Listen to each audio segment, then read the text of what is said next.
Saya masih di ruang Parlimen Malaysia, sidang masih berjalan, tapi saya rasa tepatan untuk saya memberikan kenyataan ringkas menyambut hari kelahiran Abim yang penuh bermakna dan bersejarah, nostalgik juga kepada kami kerana dapat mendirikan Abim dalam keadaan yang sukar, tetapi kerana dukungan rakan-rakan yang setia.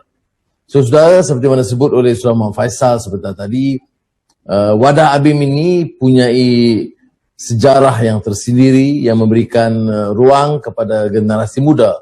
Bukan saja memberikan kesedaran baru tentang Islam, tetapi memberikan suatu lonjakan semangat dan kesedaran tentang relevance Islam dalam keyakinan, akidah dan kehidupan masyarakat. Kita lihat ada satu pemindahan paradigma daripada pendekatan Islam yang tradisional yang dianuti oleh masyarakat Melayu. Dalam banyak hal memang ada kekuatannya, tetapi Abim memberikan satu ruang kepada generasi muda untuk melihat din ini sesuatu yang relevan dengan masyarakat, yang syamil, ada kaitan dengan akidah dan akhlak, syakhsiyah dan masyarakat. Maka isu-isu yang menyentuh kehidupan masyarakat, kesejahteraan umat, bukan saja dalam negara, tapi luar negara juga mulai dibangkitkan secara hangat.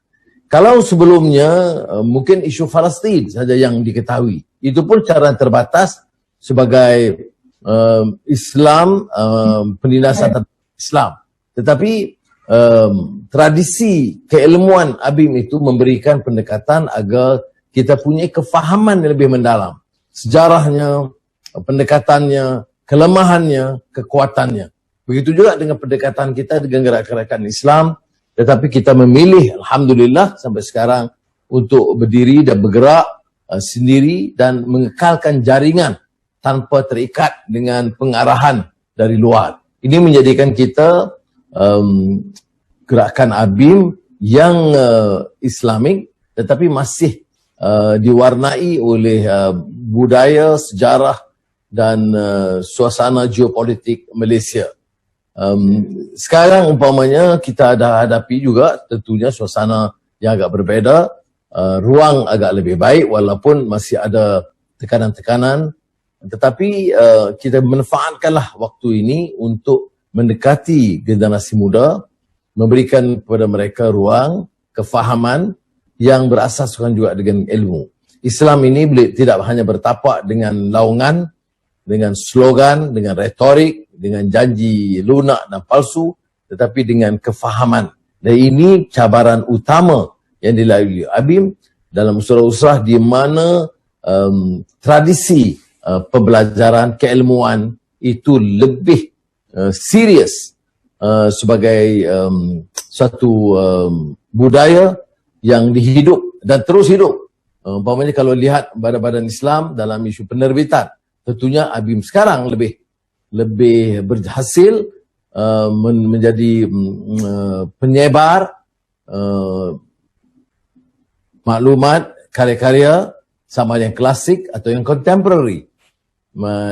Maknanya Abim telah melangkah lebih maju daripada asas yang didirikan oleh abang-abang atau bapa-bapa mereka terdahulu.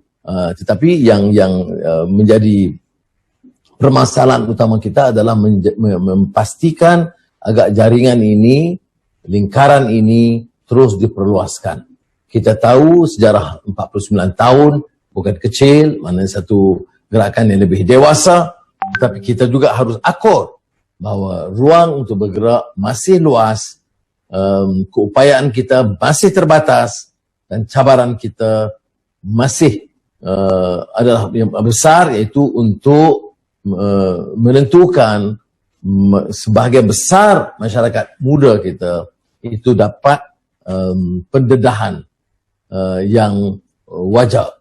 Jadi ini saja yang nak saya sampaikan.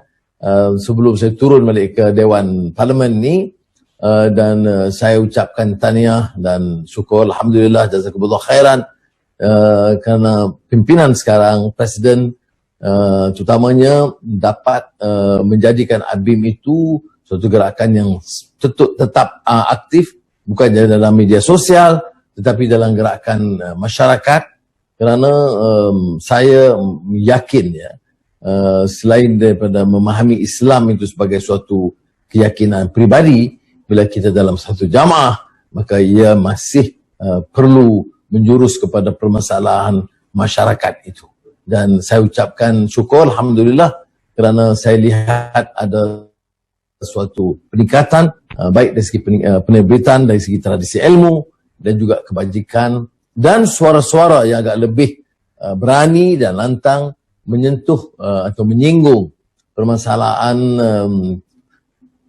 kekecohan atau penyelewengan ataupun rasuah dan penyalahgunaan kuasa dalam negara atau dalam masyarakat antarabangsa. Terima kasih. Wassalamualaikum warahmatullahi wabarakatuh.